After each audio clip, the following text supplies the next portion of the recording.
Sage Wanderer here, and welcome to Coffee Talk! So today we're going to talk about gods at war. Dun dun dun! That's right, gods with a little g. We're going to look into the ancient past through religious texts to discover if there is a record of gods being at war with each other and dragging humanity into the conflict with them.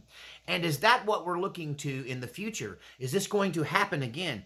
Is it a recurring cycle of gods being at war and humans being caught in the middle? We're going to look at that down through history. We're going to look at the Anunnaki, one of our favorite topics. We're going to look at the ancient Indian texts. We're going to look at Genesis 6. We love that scripture as well. And briefly touch on the book of Revelation.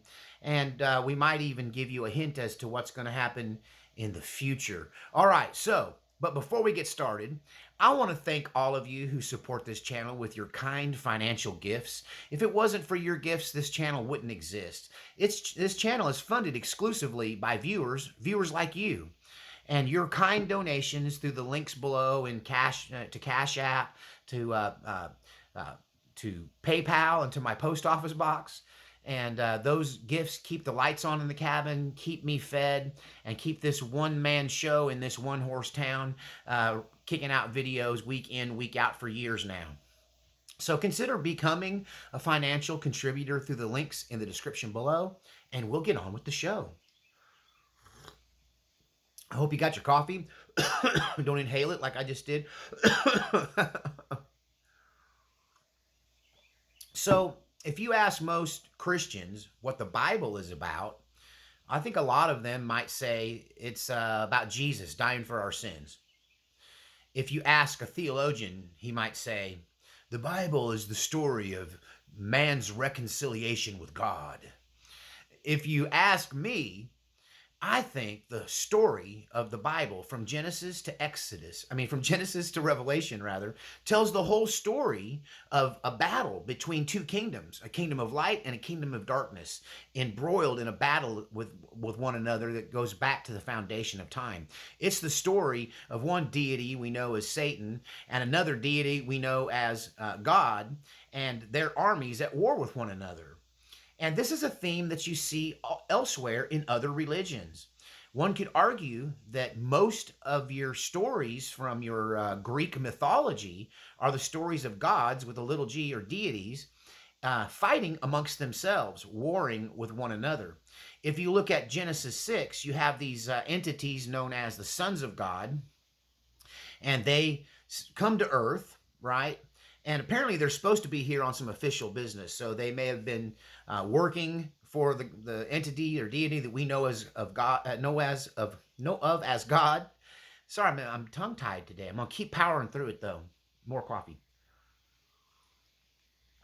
So you've got these watchers who are supposed to be here, I don't know, keeping an eye on us, and they decide they like what they see, and they crossbreed with humans and create giant offspring known as Nephilim. In some accounts, these things are ferocious monsters capable of all kinds of atrocities, and eventually they almost destroy all of humanity by eating them, right? Fee, fi, fo, fum. I smell the blood of an Englishman.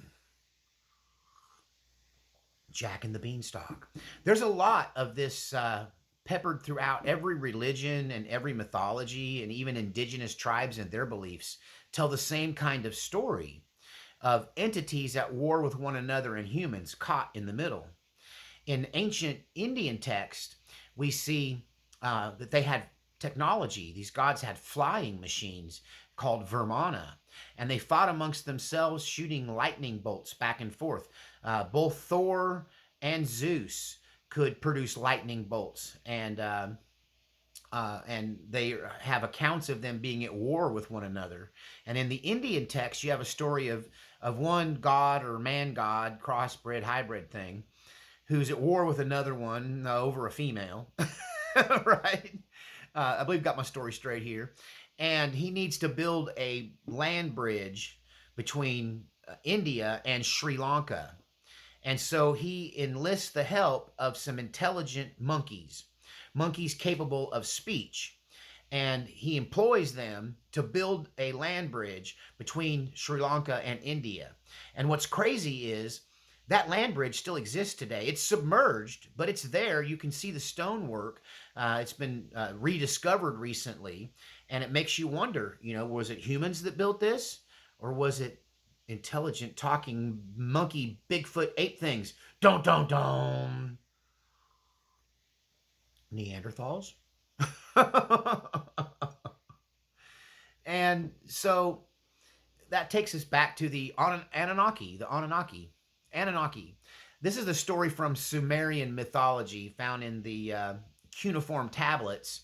Once we were able to decipher that, we came up with and discovered a really interesting creation story that's a part of the oldest society, the oldest civilization in the world is the Sumerians.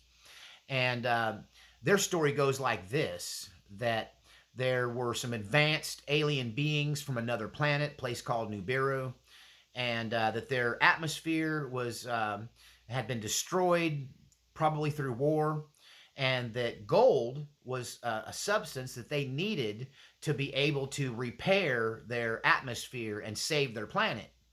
And so they go out into the galaxy in search of gold, and of course that brings them to Earth, and Earth is just literally ribboned throughout with gold. And so they go to mining the gold. The problem is they don't really like to mine gold. Like, it's a lot of work. So they find these intelligent apes, these early humans, Neanderthals potentially. Is this the missing link? I grew up hearing about the missing link. In fact, there was even a wrestler I remember they called the missing link, or just Link. But yeah, it was always it's because evolution shows this growth over time, and then suddenly there's a jump from monkey to human, and they can't really they can't really bridge the gap, and in science. So this could be an explanation for that. So the Anunnaki find the early humans, and they enslave them and improve them. So they take this monkey DNA and they mix it with their alien DNA, and the offspring thereof are men of renown. No, it doesn't say that, but it's, you know what I'm talking about? Starts to sound like Genesis 6, right? The mixing of DNA, whether they did it in a petri dish in a laboratory, or whether they did this through natural means by taking wives. Nonetheless, once again, we have a hybridization of humans and aliens in both these stories. The thing is that all of these stories contain warfare between the gods. The Anunnaki can't agree, and that is why one group of Anunnaki decided to destroy the earth and all the humans, and another one decides to try and save it. And you have a Noah's Ark kind of story where humanity is preserved through a sampling along with all of creation so that it might survive the calamity of the great flood. Was the flood part of warfare? Well, it seems to be suggested as much. This is what, in Genesis, God looks down and sees these Nephilim who are predatorizing humans and enslaving humans and eating them, corrupting them, teaching them things they shouldn't know, giving them technology potentially, or magic. What's the difference between magic and technology? I got to tell you, if you went back in time to early caveman with a Bic lighter, they would think you was a wizard. They wouldn't think that was technology. They would think that was magic, right? In the story of the Anunnaki, they end up mixing their genes with human genes, not because they find human women so attractive, but because they need a more intelligent workforce. That the early humans, maybe this is the workforce that the Indian god used to create the land bridge between Sri Lanka and India, which is still there, which blows my mind. Or it's more like the Watchers, right, from Genesis 6, where they just found the women attractive and wanted to settle down and have some half-bred babies. But in the Anunnaki story, they put into us something that still exists today. I believe they put into us gold fever. You know, Jesus said that the love of money is the root of all evil.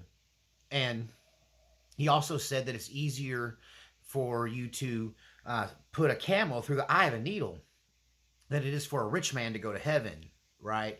So he equated something evil with the love of money. So could it be that these Anunnaki that came and enslaved us were the same as the Watchers who came and enslaved humanity to create the Nephilim, and that both stories are true from different angles, and they both result in God putting the hammer down and putting an end to what was going on and intervening in such a way as to cause mass destruction in a great flood. And is this why humans to this day have an unnatural desire for gold? Do you ever stop and think about what makes gold so valuable? Why is gold like gold? Why is gold like, good as gold? Why is all monetary structures based on gold?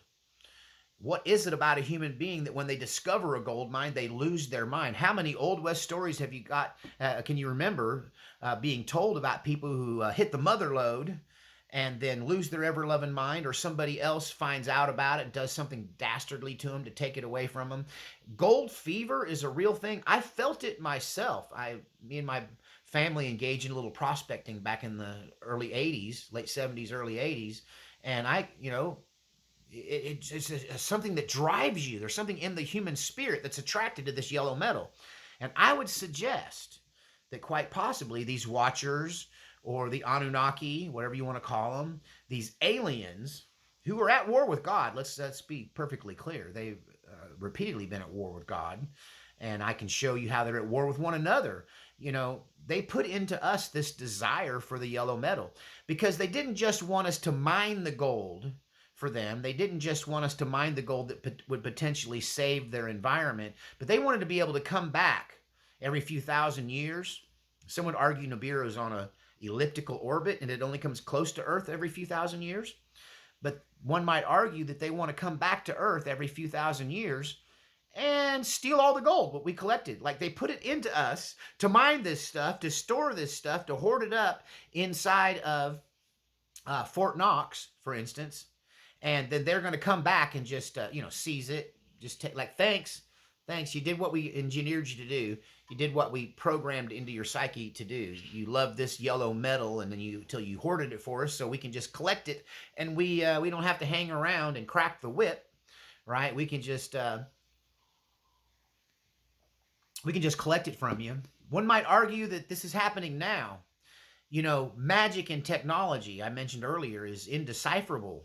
And we're looking at this technology, like the technology in the cell phone that I'm using. And a lot of people think this is a human endeavor, but it happened too fast. It happened really in the lifetime of my grandparents. My grandmother was born in the horse and buggy days. She lived to be 105 years old, and she died in the internet age with an email address and her own Facebook page. Yet she was born before automobiles, before the telephone, in the early days of the telegraph, right? And so this technology is unnatural. I think it's unnatural. I don't believe it's exponential growth of knowledge, which is, if that's the case, why didn't it happen before? Why did technology advance at a snail's pace for thousands of years to simply blow up in all of a sudden in the 20th, really in the last half of the 20th century? The last half of the 20th century, which is also marked by alien encounters, right? Did Eisenhower make a deal with these Watchers? Did he make a deal with the Anunnaki to trade them the gold in Fort Knox? That's why there may or may not be gold in Fort Knox. Don't.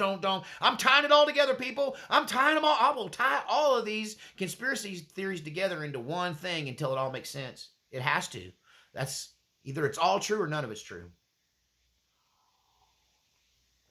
So maybe that's why there's no gold in Fort Knox, because we already gave it to the aliens for stuff like Kevlar and fiber optic cables and satellite technology and cell phones and microprocessors and now quantum computing, which might actually be the key to space and time and potentially unlock real godlike powers to affect space and time. Whoa. Don't. It's all tied together. It's all one giant conspiracy, man. Is the book of Revelation in the Bible the final book, the story of the returning of these gods? Is the beast from the book of Revelation an alien entity, the beast and the false prophet? Is the technology that makes what the beast does possible? For instance, it didn't make sense for centuries, this line from Revelation, where the people, the false prophet, made everyone worship the image of the beast, right? So in antiquity, you might think, well, it's a painting or an engraving or a statue of the image of the beast. And how could you force the whole world to see it at once? That's the inference that it happens all at once, right? Well, nowadays, that's super easy, right? Right here, right here. You're on it. You're on the very thing that makes that possible. You're on the very technology that was prophesied in the Bible, where this entity claims to be godlike. He's Antichrist, right? He claims to be Jesus, right? Or the Messiah, or a god of some kind, right? And he's here to guide humanity into the next level of enlightenment, right? And he uses this technology that was already sold to people starting back in the 1950s as part of this deal. I mean, and now the beast is going to use the technology to push his image to the four corners of the world.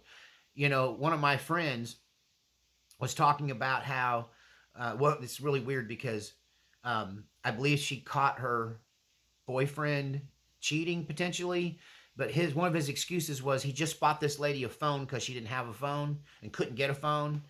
And then I told her, I said, you know what? Homeless people have phones now.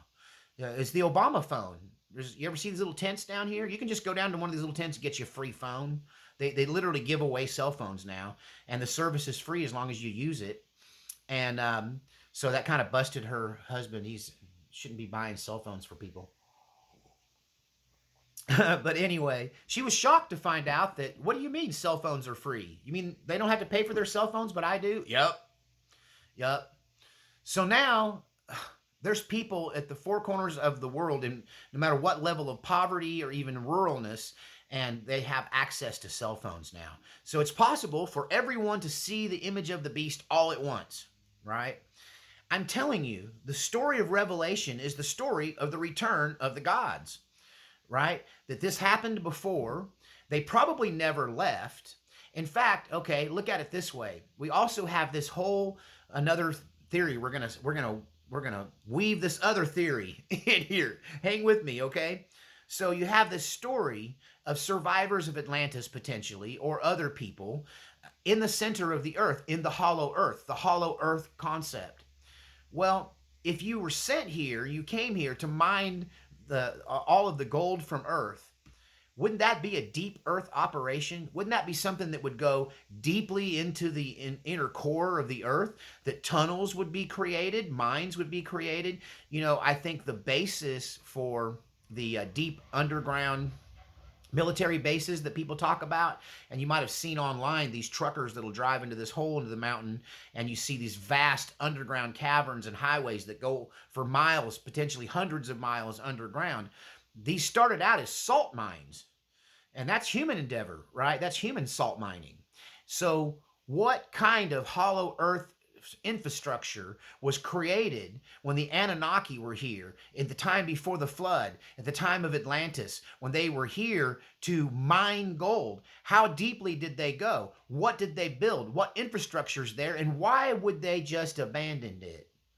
I mean, they might have left due to the orbit of Nibiru, forcing them to get back on their planet because traveling back and forth was too far. But why wouldn't they leave a contingency behind? All this infrastructure's here. This hybrid group of animal-human hybrid things that they created, humans. Why would they walk away from all of that? Why wouldn't they just buy their time till their planet came back around and it was time to haul the gold off again? Continuing potentially their own mining operations while encouraging humankind to mine gold on their own and hoard it and use it for currency so it be easily collected or turned in. And why wouldn't there be this huge underground city or civilization? So maybe the book of Revelation is really the telling of this return of the gods, this war that will break out between the gods who don't want the Anunnaki or the Watchers or demons, whatever you call them. They don't want them taking over and corrupting humanity. And maybe by staying underground in the inner earth and having their rules against interacting with us, they might be allowed to stay here and continue their mining operations without God, the good God, who seems to be intervening to stop their predation of humankind, their control of this earth. Maybe they've been allowed to stay because they're staying separate. And that the story of the book of Revelation is when this Nibiru comes back around, bringing these creatures. This is why I encourage you all, if you haven't been watching some of my other videos, that I'm doing a series on literal interpretation of the book of Revelation. How when you look at it literally and not as symbology and not as some kind of type and shadow, right? Not symbolism, but rather look at it for at its face value, like you were seeing some kind of technology or alien that you didn't understand. And it does. It starts to look like an alien invasion. It starts to look like these creatures start coming out of the sea. We have same kind of stories of these Atlantis creatures hiding under the ocean and having under the water cities deep in like the Mariana Trench, deep down where we don't know they are. And they've been here the whole time, right? Mermaids, mermen. Remember, one of the gods from antiquity was Neptune, right? You know, the Atlantis god, and that he was that he had cities under the water, under the sea. The Little Mermaid, remember, right? Mermaids, mermen, underground cities, Shambhala. What's under Mount Shasta, right? The inner Earth stories. Admiral Byrd's diary. Combine all of it, right? The concept that there might be aliens on the dark side of the moon. That the moon might be the spaceship that is the home spaceship because the moon is hollow, right? When you drop something heavy on the moon, it rings like a bell. It suggests that the moon is hollow. If the moon's hollow, these might be like insectoid type creatures whose second nature is to burrow, but they might just be gold miners, right? Here for thousands of years collecting gold, interfering in our world and making God, the creator God, angry at them. And that may be why there's wars throughout Indian texts between these gods. There's a war in Genesis between these fallen angels and God and the flooding of the earth. We have spiritual warfare is a base part of every religion. Every religion has good and evil. All of them have demons, right? There are demons in Christianity. There are demons throughout Hinduism and Buddhism. And there are demons known as jinn in Islam. There are some universal things that connect all these religions together. And it very well could be the fact that we're dealing with many different species of advanced civilizations from other planets or even other dimensions.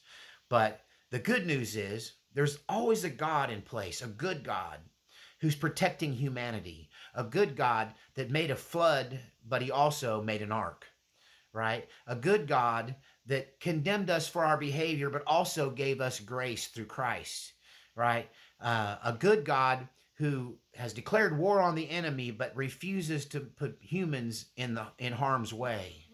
Right? And then we have these creatures known as demons who might actually even be using humans as human shields to protect them from the wrath of these other gods.